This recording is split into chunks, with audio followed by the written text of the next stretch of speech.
लोग उसमें total involve हुए, जिसमें हमने प्रॉम्प्टली वहाँ पर भी देर रात तक चलता रहा, जिसमें फॉरेंसिक एक्सपर्ट्स की टीम, पुलिस के अपने एक्सपर्ट्स, हम सभी लोगों ने उस घटनास्थल का बारीकी से एग्जामिनेशन किया। एग्जामिनेशन करने पर यह पाया गया कि हिमाचल रसोई, जहाँ पर मैंने बताया कि मेंटेनेंस का काम चला हुआ था, वहाँ पर एलपीजी गैस के सिलेंडर्स में रिसाव हुआ, क्योंकि वो बड़ा कॉम्पैक्ट और क्लोज्ड उनका किचन है वहाँ पर।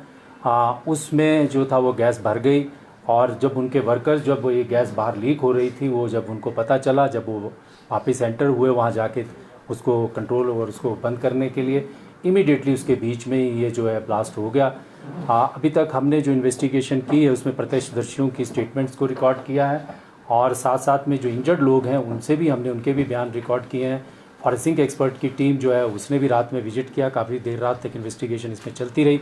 तो अभी तक जो तथ्य सामने आए हैं वो इस प्रकार से हैं कि हिमाचल रसोई जो है उसके किचन में जो है गैस रिसाव की वजह से वहाँ इग्निशन हुआ, और उसकी वजह से जो था ये एक्सप्लोज़न हुआ, जो काफ़ी मैसिव था, बड़ा इम्पैक्टफुल था। उसमें एक व्यक्ति की जो डेथ थी, जो पासरबाई है, वहीं मौके पर उनका जो है वो डेथ हो गई थी, और उसके बाद बाकी लोगों को हम हॉस्पिटल लेकर गए थे।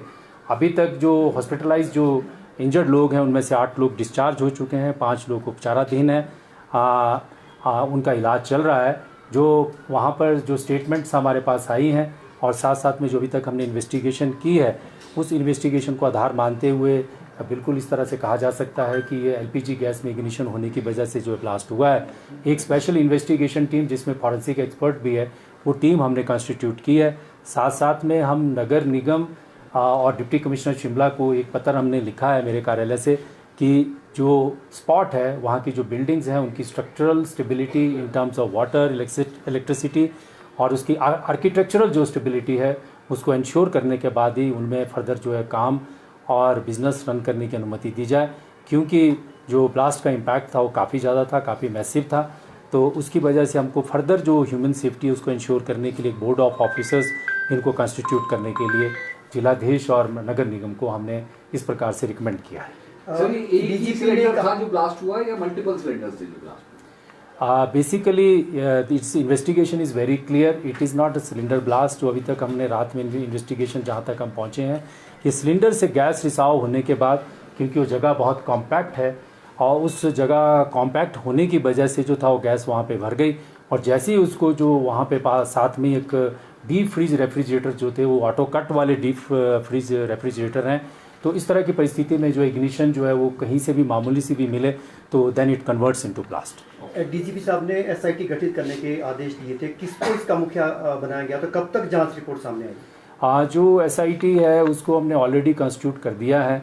उसमें हमारे एडिशनल एसपी जो हेडक्वार्टर हैं सुनील नेगी, एसएचओ सदर, एक सब इंस्पेक्टर और एक फॉरेंसिक एक्सपर्ट की टीम हमने कंस्टिट्यूट की है, जिसने अपनी इन्वेस्टिगेशन ऑलरेडी शुरू कर दी है। और इन्वेस्टिगेशन जो है वो सिर्फ इतनी ही नहीं है कि इसमें who is responsible and who is culpable into all this matter, but what is the lesson learn, इसमें से हम सबक क्या सीख रहे हैं, वो भी हम रिकमेंडेशंस इसमें से निकाल के संबंधित विभागों को देंगे। सर, डीजीपी ये कह रहे हैं कि इसमें बहुत सारे एंगल हो सकते हैं, किसी भी एंगल को दरकिनार नहीं किया जा सकता, जैसे कुछ स्थानीय लोगों ने कुछ अलग तरह की राय भी इसमें रखी है। नहीं, इसमें डीजी साहब का जो आज उनको विजिट हुआ था मॉर्निंग में, वहाँ स्पॉट पर आए थे वो, लेकिन जो इन्वेस्टिगेशन रिपोर्ट हमारे पास है, हमने हमारे जो डीजीपी साहब हैं उनको भी मैंने अप्राइज़ किया इसके बारे में।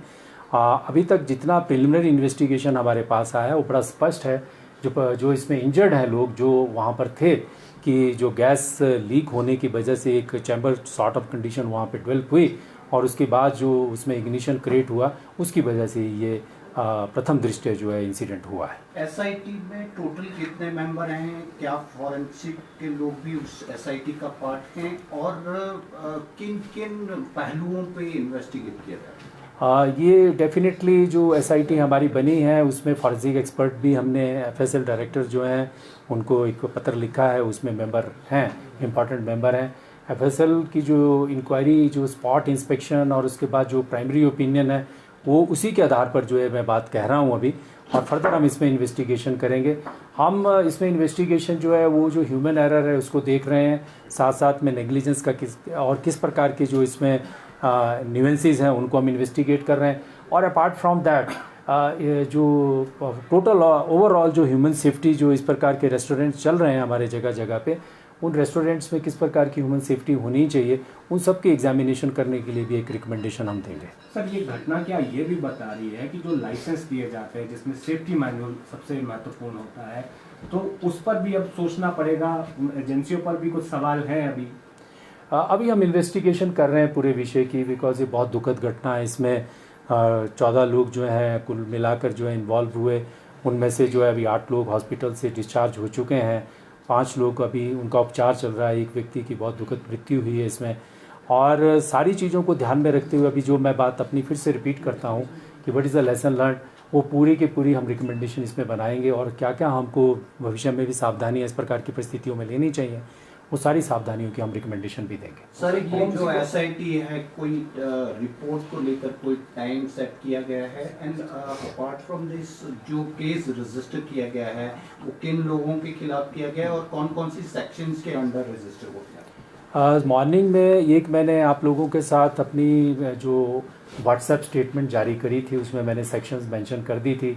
304A जो इम्पॉर्टेंट सेक्शन इसमें है 33, 36, 337, वो मैंने ऑलरेडी आप लोगों के साथ शेयर करके रखी है कि हम किस तरह से इन्वेस्टिगेशन कर रहे हैं।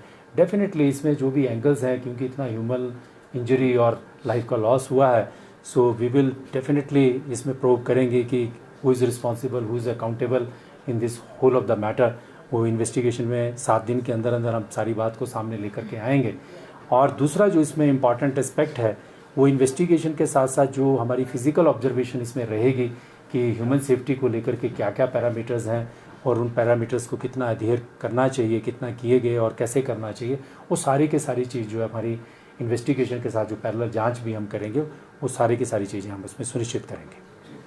यहाँ सर फायर सेफ्टी के अरेंजमेंट्स थे क्या? जो रिक्वायर्ड प्रोटोकॉल होता है, वाज इट फुलफिल्ड?